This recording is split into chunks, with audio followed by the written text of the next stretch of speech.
Good morning, everyone. It is Friday, February 2nd, 2024. My name is Sam Shalhoub. Welcome to the Daily Dispatch Special Edition. Our guest today is Mahwish Syed.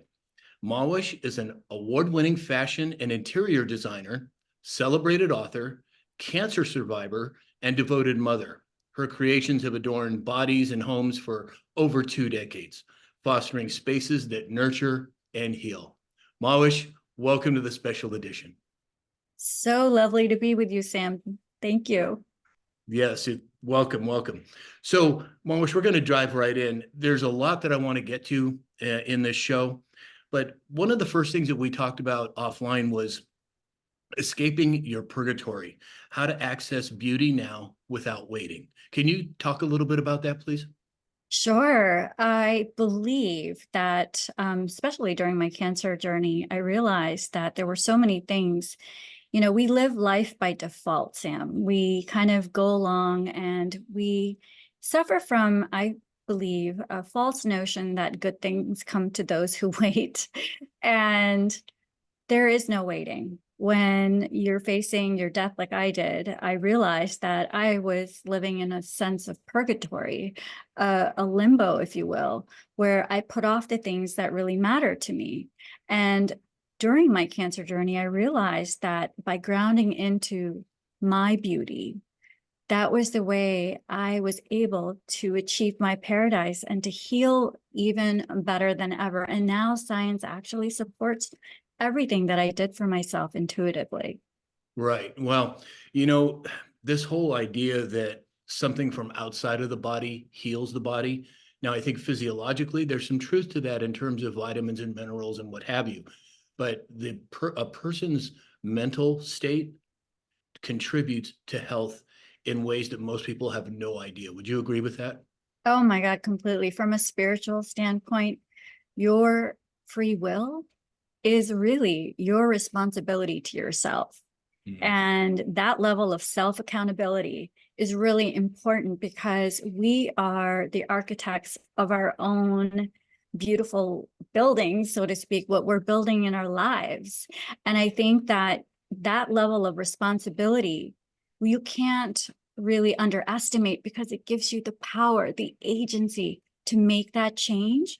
Once I decided that I wasn't going to let this diagnosis become my identity. I wasn't going to let this diagnosis be the end. That I thought, oh my gosh, what have I got to learn from this? And let it be the opportunity to actually become better. I mean, that's also a possibility. Why not choose that door? Right. Well, are there specific things that you did to make that psychological change Well, or I think spiritual change? the spirituality was always there. And sometimes, things need to heat up in order for you to really push yourself through something that is uncomfortable and come out of your comfort zone and out of that default setting. And I believe that the cancer diagnosis really catalyzed me to take charge and be an advocate for myself. And I want to mention something, and I think it's really important. How we frame things as a society matters. And cancer has become the villain. We battle against it. We fight it. And for me, it wasn't the villain. The drama triangle is that, the doctor is the hero, you're the victim, and the cancer is the villain, and someone else comes saves you like a damsel in distress. And I think it's really important to reframe that because I was my own hero. I saved myself by partnering with people along the way who assisted me in my recovery, in my rejuvenation, in my dealing with this.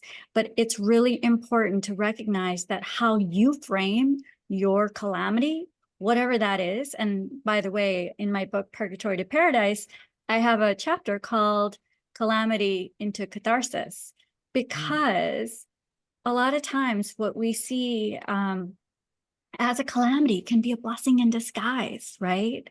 So, I mean, I think I've lived on this earth long enough to recognize sometimes in those challenges often resides a golden opportunity to make a drastic shift in your mindset and in your lifestyle. Right. I agree 100%. Now, how long ago was the diagnosis? When did you come out of it? All those types of things. I was diagnosed in 2019, in the springtime, and I spent all of the rest of 2019 into 2020 in active hospital treatment. And I just want to say it happened timing wise.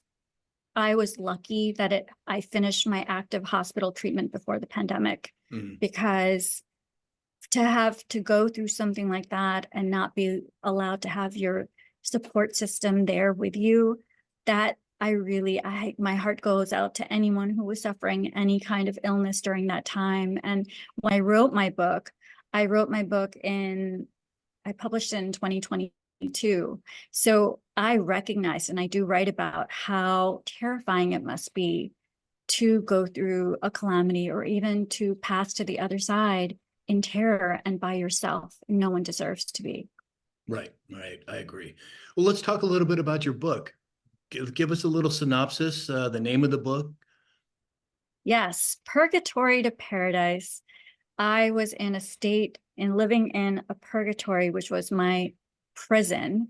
And I link the epigenetic factor.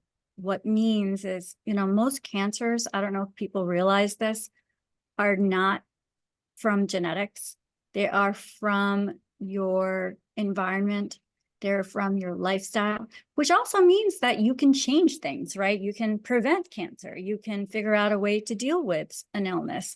So in that regard, the link between your emotions and illness is a very strong and highly researched link. And, unfortunately, I didn't realize that at the time that I was in literally a toxic relationship.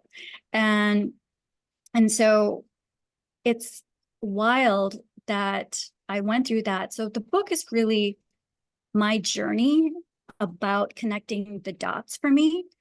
But here's the crazy part.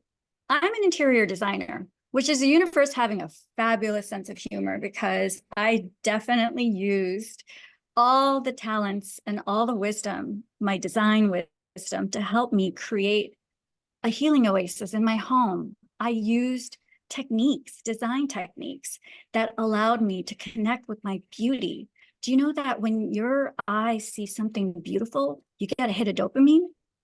Do you know that when you're around nature, your brain waves are actually softened and they go into more of a theta state? So there's certain things you can do. I started using my 5 senses to fashion an environment that was healing. And in addition to that, I created rituals of reverence. Like, for example, when I was going through chemo, and I couldn't eat very much. I couldn't eat my favorite spicy dishes. And I literally talk about purgatory. I had like all this fabulous china and silverware that I never used, and, save it for a special occasion. When's that special occasion? It never happens. So I brought everything down and I placed it on my dining table, and I spread rose petals on the dining table, and I lit a candle, and I had my wine glass, which had water in it. And I placed, a sliced banana, and I presented it with pansies from my garden that are edible. And so I ate whatever I could with gratitude and reverence for the food that was nourishing me, and it was like literally going into a meditative state. So in my course, which is called Claim Your Paradise, which came out of that, I have step-by-step ways for you to create your own rituals of reverence, and for you to create your own blueprint for pleasure and arrive at your own space of equilibrium and homeostasis. That makes a lot of sense. And when you talk about epigenetics, I've been a proponent and a fan of Dr. Bruce Lipton for many years. And I know we've talked about him before, but, I don't think people realize how important not only the mental aspect of health is, but also the environment, and he proved beyond a shadow of a doubt that environment is the main contributing factor in these types of things. So when you talk about epigenetics, And we're going to get into your design stuff in a little bit. But when you talk about epigenetics, you gave an example of what you used and what you did. What was your mindset about that at the time? I mean, was it something that was foreign to you? That was something you've been doing for a while? No, it wasn't foreign. When I did my genetic testing, to be really blunt about this, and it wasn't genetic at all. That made me investigate. I went, wait a second. Well, if it's not genetic, then how did this happen? Right. So I started investigating. And I think that's really important to mention. Number one, to have curiosity about something, right? To be Being curious. teachable. Yeah. And to say, okay, well, let's learn about this. And so I started auditing my home, like from a pragmatic standpoint, Sam. I'm a materials consultant for architectural firms and interior design firms as well. So I started looking at it through the cancer lens. And I said, okay, well, let's look at this material and see if it is, something that contributes to mitochondrial dysfunction or endocrine disruption. Let's look at that. So, for example, I had Teflon. I can't believe I had gorgeous Teflon pots and things. I'm like, oh my God, I have to throw this out. I can't, or even black plastic. Anything made from recycled plastic is actually really toxic. It might be, it's presented and marketed to you as saving the environment, but what if it kills you? Because oftentimes things that are marketed as something environmentally friendly are actually terrible for your health. So I have a whole list that I created that people can also look at. And it goes through all your household items and things that you can, your MDF, your carpeting, the synthetics that you breathe through nanoparticles, through dust, things like that. And Right. also not just, okay, I got to get rid of everything, whatever, what now? So I also have swaps and suggestions for things that you can basically replace. So one of the things I want to mention, this is so important. I come from an ancient culture. I grew up in Pakistan, and I have a strong background in textiles and creating textiles and dyeing with onion skins and avocado pits and so on and so forth. And every single thing that I'm looking at right now, Sam, from a material standpoint, circles back to those ancient traditions that we have employed for thousands of years. And I want to stress something. If you look at the human evolution as a 24-hour clock, the Wi-Fi and electricity is literally within the last 30 seconds of our existence. So in proportion to that, the other 23 plus hours of our existence are based on these ancient traditions, these things that we have used. So from a design standpoint, this is so delicious because now I'm researching how to weave all these modern discoveries with these ancient traditions and to create basically a hybrid, if you will, of that intersection, that cross section between our ancient and the modern together. Well, I agree with you. We have become so myopic in the United States, Western medicine, conventional approaches to things. When we look at Chinese medicine that's been around for 5,000 years, or we look at um, so many different cultures around the world that have incorporated what we used to be here in America. Prior to 1900, we were primarily a homeopathic nation. And Yes. then, I won't get into all the details, but you know who took over and what took place. And, it's become uh, commercialized. And unfortunately, so many people in America have become myopic in the Western way of thinking that they disregard any of the ancient cultures. But what I'm seeing now in the last 3 or 4 years, I've seen more people wake up in the last 3 or 4 years compared to the last 3 decades. And that is a significant move in the right direction, in my opinion. So when you're talking about weaving these designs, give us an example of what it is that you're talking about. How does the average viewer watching this show, what can they do at home to make those changes? I'll give you a great example. This is so simple. It's great. So for thousands of years, our major source of light was fire. Okay. And I have my certification in quantum biology and circadian rhythm, and sunlight. So firelight is the only other source of natural light that emits infrared, and the spectrum of that light inside your home is actually very healing. So we all know, red light therapy, and Yeah. that's all the rage, but that's not natural. The natural form of infrared is only fire and sun. So even by lighting a candle in the evening Wow. as a ritual for yourself, I want you to realize there's a couple factors that are at play. One is it's emitting that beautiful light that gives your body, from a circadian standpoint, a signal to produce melanin and to get yourself into a state for rest. And hearkening back to my book, where I talk about being Persephone in the underworld and the upper world, the underworld is the sleep and the rest part and the darkness that you also do need. And so that candlelight as a ritual is a signal for you to turn off all your blue lights, to stop watching the TV. I'm a big snob. I don't believe in having a screen in your bedroom. So when you're in your bedroom, to light that candle, to signal to yourself, because we're habitual creatures, and we take that into account, it will actually help you settle in for a better sleep. And in that way, we have, our cellular renewal that's happening while we're sleeping, only while we're sleeping. There's certain processes that happen, and people don't realize it. There's all these, endocrine disruptors, even in terms of scent. So when it comes to candles, I'm a snob about that. It has to be natural. It has to be non-petroleum based. Again, the materials matter. And I have a list of all of that too.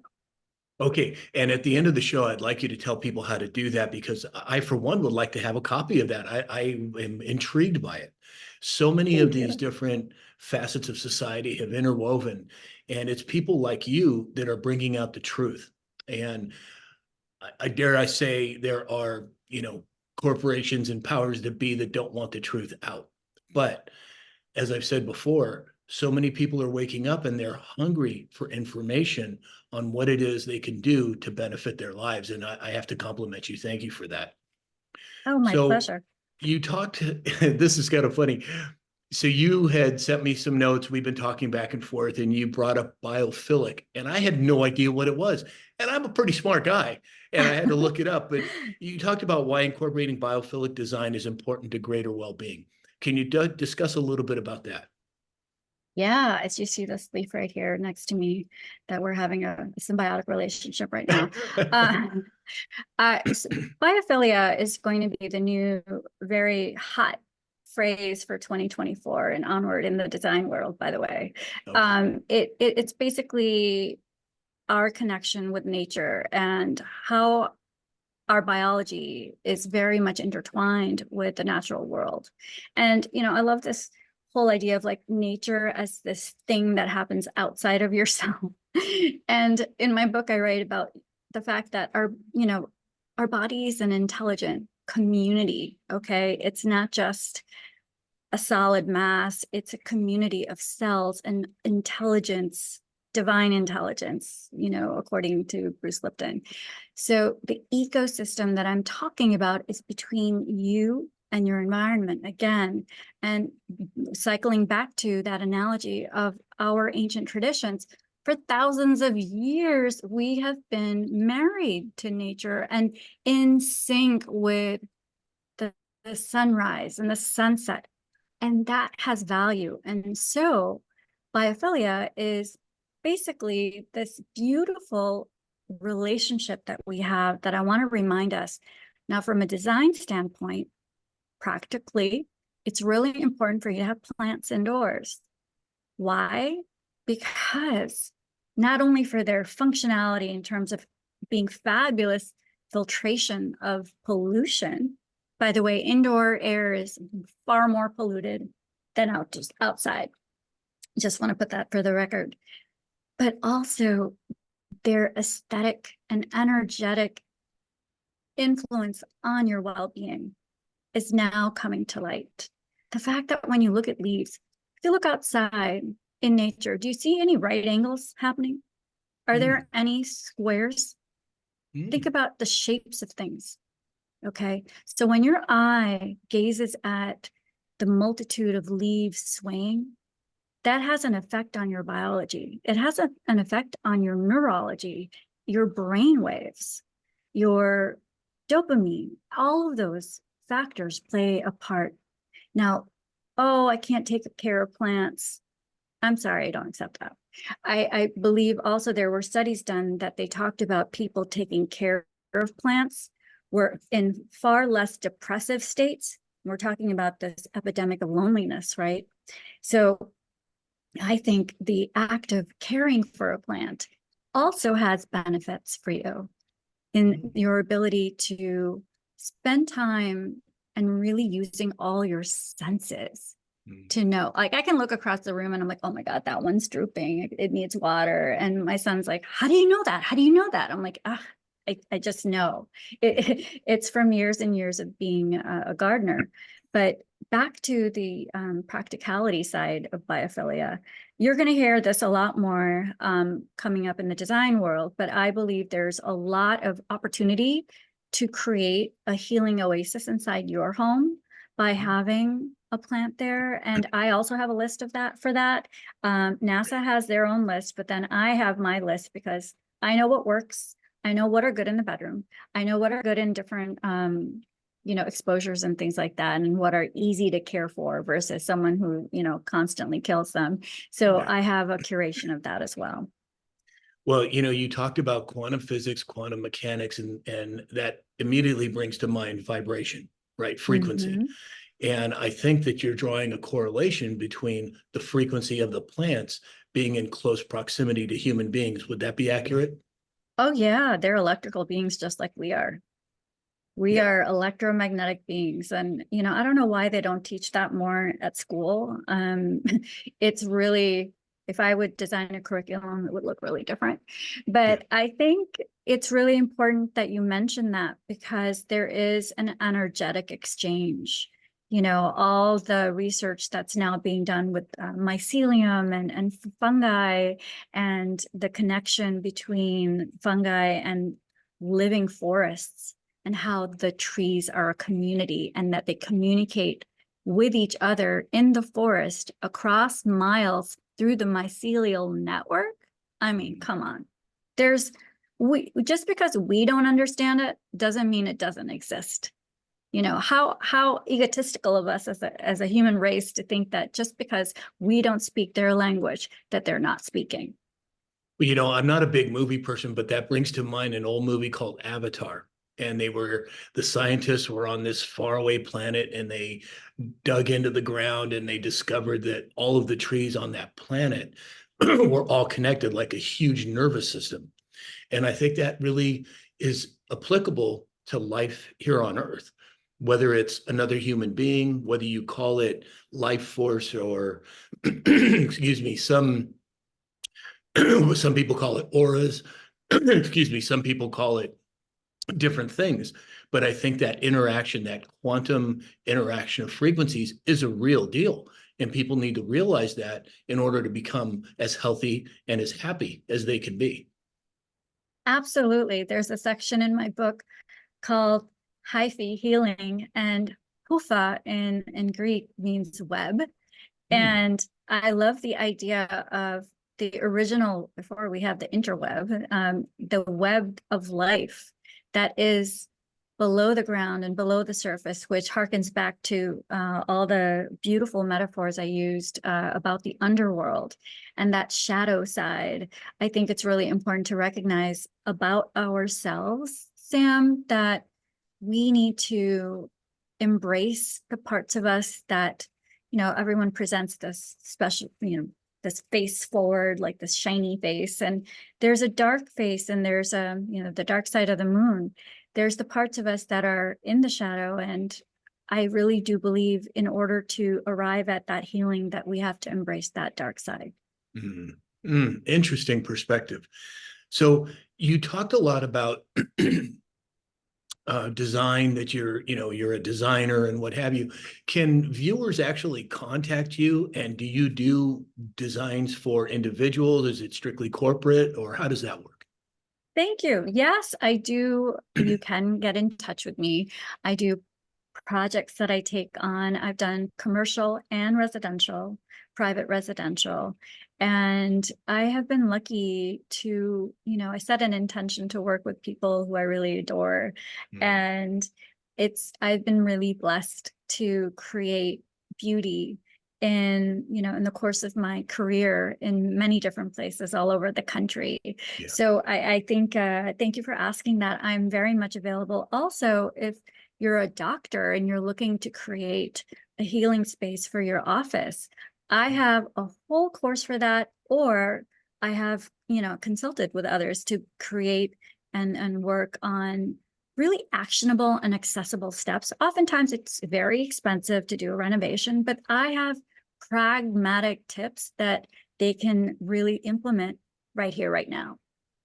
Very good. I think that is just fantastic. I really believe it's important. Body, mind, spirit, our emotions, everything working together in unison to create a homeopathic stability where we can be happy and healthy and prosperous and all the things that we want to have in life, at least things that I want to have in life, right? So Yeah. bringing this environment, in our homes out to the masses, I just have to compliment you. I think that's wonderful. Thank you. Thank you. You're It's really become my life's mission, my passion, Sam. It's one thing to create beauty on an aesthetic level, but my cancer journey was in a lot of ways a blessing in disguise because it opened my eyes to the depth and the breadth of how I can help people.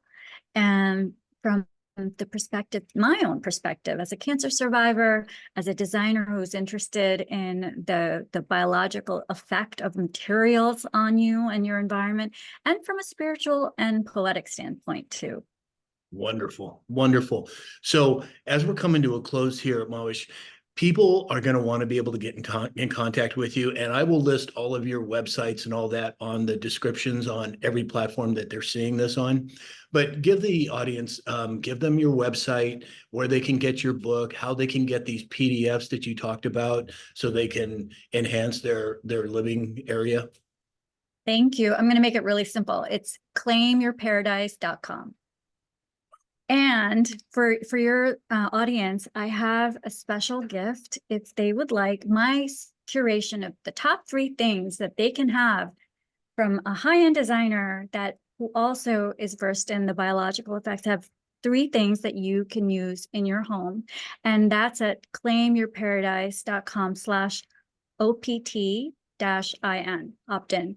And you can download that list for free. Oh, that is wonderful. That is absolutely wonderful.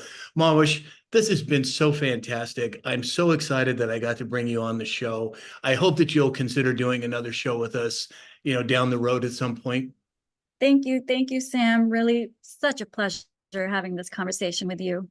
Oh, that's great. Thank you again. And anybody that's watching this, I will have descriptions in the comments on all platforms so you can reach out to Mahwish yourself. She's a wonderful person. Mahwish, thank you for being here. My pleasure. Thank you so much.